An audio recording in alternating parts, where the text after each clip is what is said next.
Hello everybody out there in YouTube land, this is Mike with Home Team Handyman Services, also known as Mike's Custom Barn Doors, where we build custom barn doors for our customers right here in our shop. What we're going to do today is we're going to teach you how to measure for 3 different types of barn doors, 2 being almost the same, where they're bypass doors, where they basically bypass each other and cover up an opening, or they'll bank to one side and they can still bypass each other. The other type we'll talk to you about is a banking barn door system, which basically banks to either side of your door opening on either both sides for a double door, or maybe just on one side for a single door. So if you hang out with me just for a minute, I'll teach you how to measure for all 3. Today we're going to give you a little short video on how to measure barn doors. So if you're ordering from us, we're going to have a better idea as to what your needs are based on these measurements. We don't want to send you out something that's too big or too small, doesn't work, whatever the case may be. All of our barn doors are guaranteed. You have 100% satisfaction guaranteed on all of the doors. If it's not right, we will make it right. So what we're going to do today is we're going to show you how to measure for your barn doors. Okay, we got 2 different kinds of barn doors. And usually you have basic standard bypass doors that'll bypass each other.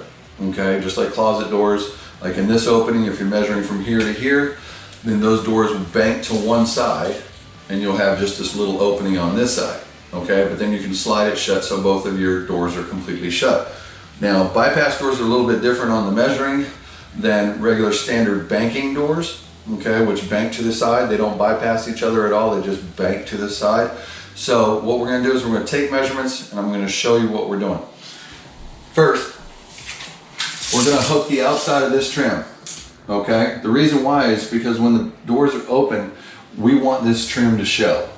When they're closed, we don't want to see the trim. And the reason why is because you have a little bit of overlap. In this case, I've got 2.5 inches on each side from the outside of the trim to the inside of the door.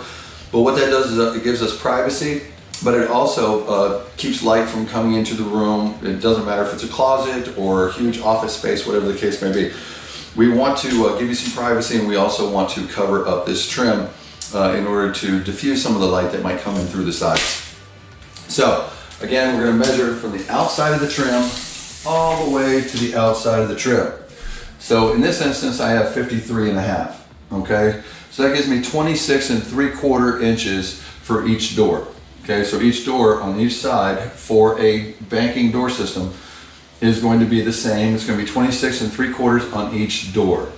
Now, what I need to do is check to make sure I've got 26.75 from the outside of the trim to the inside corner of the wall. That way, when the door is open, you can see all the trim. So over here, I've got 29.75. So I've got about 3 inches to play with. Over here, I've got well over what I need. I've got 35, 36 inches over here on this side. So I got plenty of room to bank both of these doors off to the side. So as far as the height is concerned, 9 times out of 10, your floor is going to be a little out of level. Okay. So what you want to do is put a level down on the floor and find out which is the high side. So if your floor is sloping downhill like this, this will be your high side. Okay. So you always want to measure from the high side to the very top of this trim right here. Okay, so we'll go ahead and measure that. Okay, so I've got 82.5. 82.5 on my high side. I'll need that measurement plus the measurement from the outside of both of your both pieces of trim on either side of the door. I need that measurement as well as the height, and then that will give me an idea as to exactly how I'm going to build your doors as far as size is concerned. Now, as far as different styles or ideas, you can go to mikescustombarndoors.com, or you can go to Mike's Custom Doors on Google and check out all the photos. I'll give you a bunch of ideas of some of the stuff that we've done in the past, but also ideas that somebody else has done, but we can emulate it. We can build just about anything that you need done. So that's for the first type of door, which is called the banking door. Now, for a bypass door, which means 2 doors that bypass each other, like so, okay, are going to be measured a little differently. It also requires a different type of hardware. Now, in a bypass situation, your hardware mounts up underneath on the bottom of the header. This being the header, which is actually like 2x4s nailed together. You have some vertical, but the bottom one is the header. So you're gonna be mounting the track right to the bottom of the header. Now, and then the doors will slide on the inside of your opening, not on the outside, but on the inside of your opening, so that way they can bypass each other. You can take both the doors and slide them to one side, access this part of the closet, slide them to the other side to access this part of the closet. So for this customer, we're actually doing the standard banking doors, but I want to give you an idea on how to measure for bypass doors as well. So for a bypass door, it's pretty simple.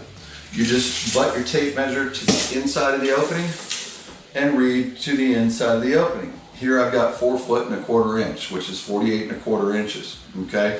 That gives me 2 barn doors at 24 and 1/8 inches, which will close and completely fill in this opening. Now I'll make one of my barn doors a little bit wider so that way it overlaps the barn door itself, the other barn door. So, excuse me, 48 and 1/8 or 48 and a quarter from here to here. But you're also going to measure again on your high side, which my high side on this particular door is on this side. So I'll measure from the floor to the bottom of the header. Okay, that's 81 and 3/4 or 80 and 3/4. So what I do is I keep my barn doors about 3/8 of an inch, a quarter inch to 3/8 of an inch off the floor. So that way you don't have any binding issues, rubbing up on the carpet or anything of that nature. So it's very easy to measure these for bypass. Just go inside to inside and then high side to underside. And that'll give me the measurements that I need in order to build your barn doors. Check out and see some of the barn doors that we built in the past and some of the ideas that we have for you in the future.